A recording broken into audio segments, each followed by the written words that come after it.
Hey, ladies and gentlemen, welcome back to another episode of The Music Den.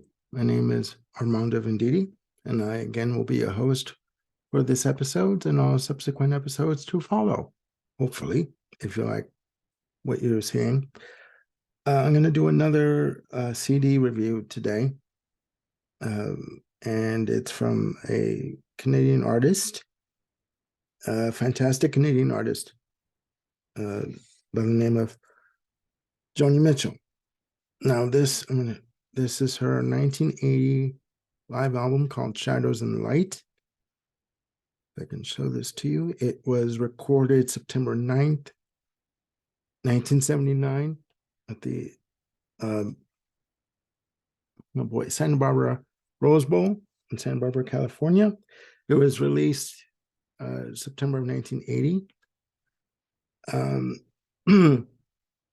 And backing her in the band were, oh boy, what a lineup.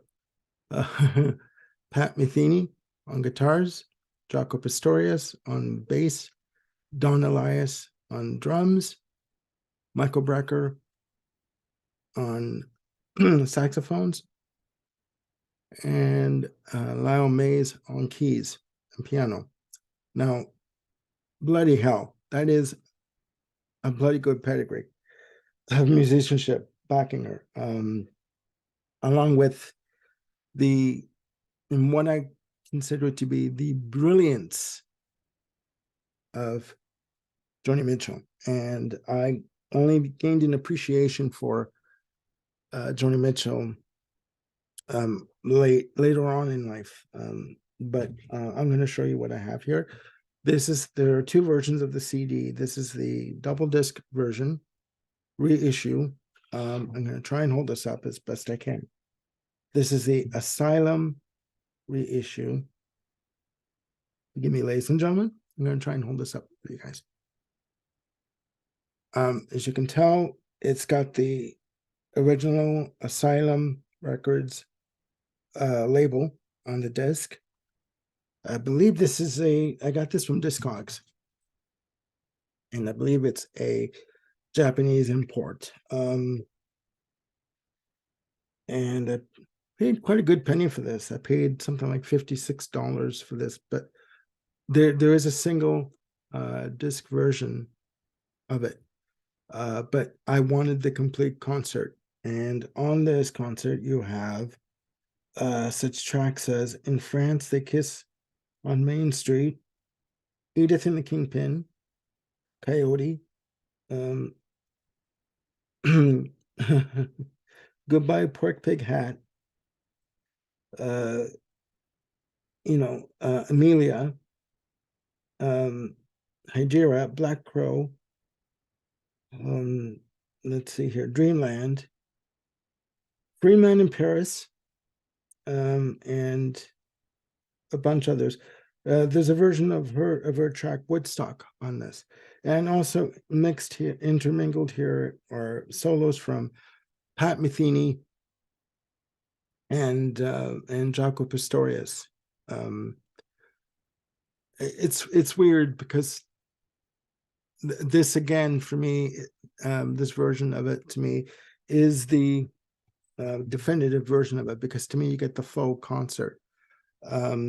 There's a VHS video, and I think I do believe a DVD version of it, but some tracks are omitted, and the original run of the CD had songs like Black Crow omitted due to, I guess, time constraints on the CD runtime, because originally CDs were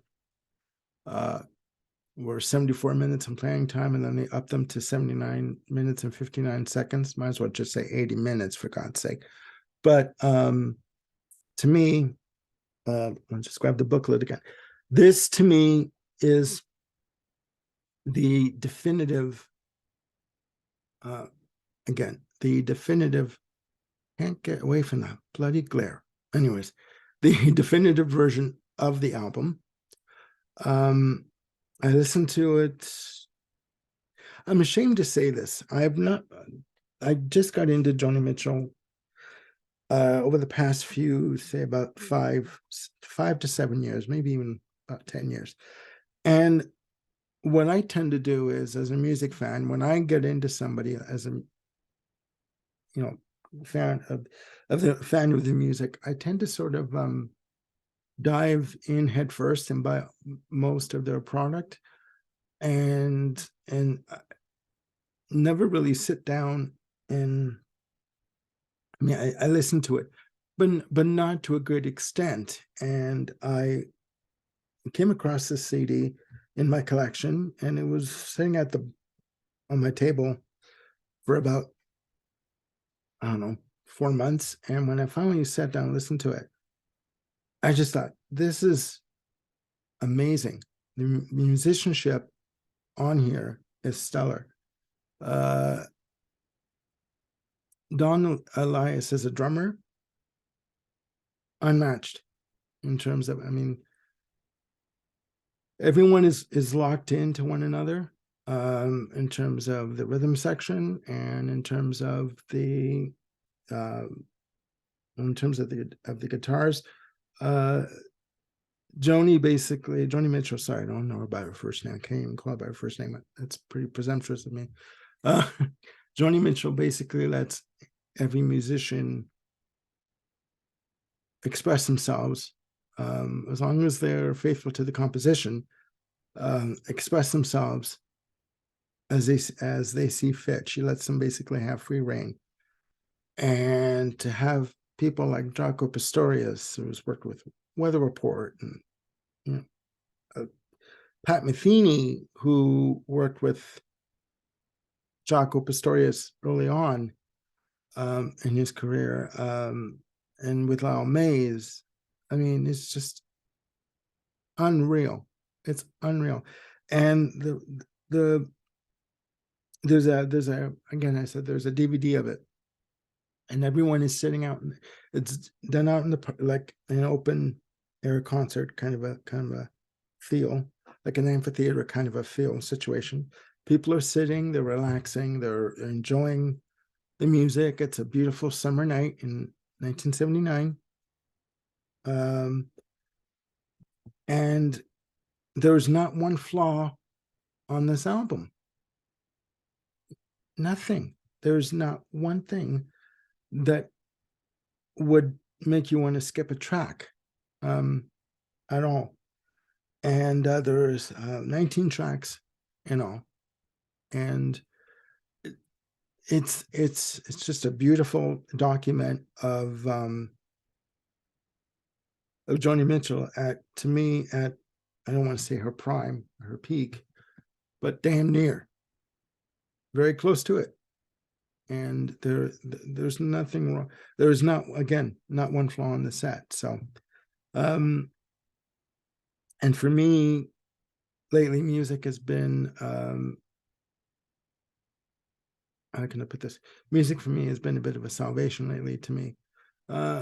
It's always been, but more so now than I think ever before.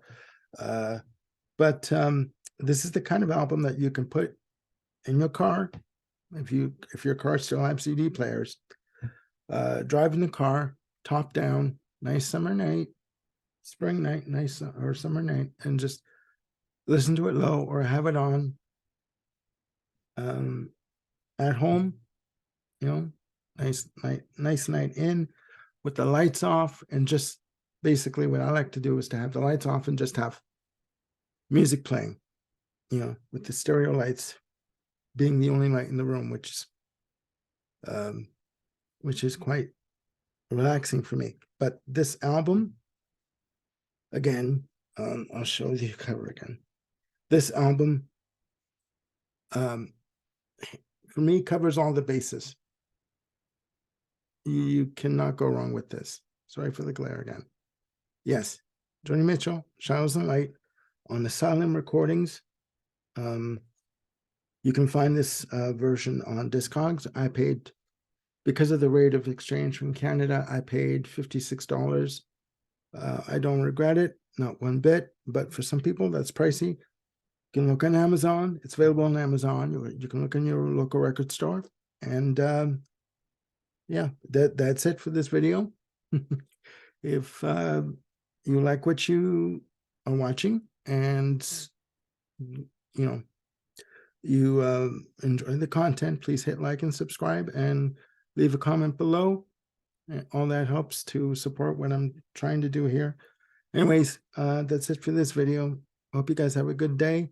Please be safe, and we will talk soon.